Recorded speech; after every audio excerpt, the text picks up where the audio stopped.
In this quick tutorial, I'll show you how to sign up to Google Drive. If you find this video useful, please leave a like and subscribe to our channel. In saying that, let's just jump straight into it. All right, guys, there's a couple of different ways to sign up to Google Drive.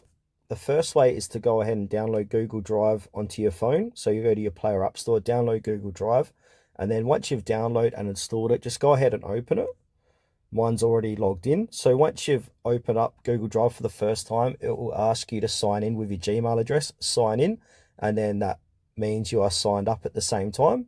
And then you've got access, as you can see here. The second way to sign up to Google Drive is to open up any web browser, type in Google Drive, scroll down, click on Google Drive sign in. And what that will want you to do is select an account you'd like to sign in.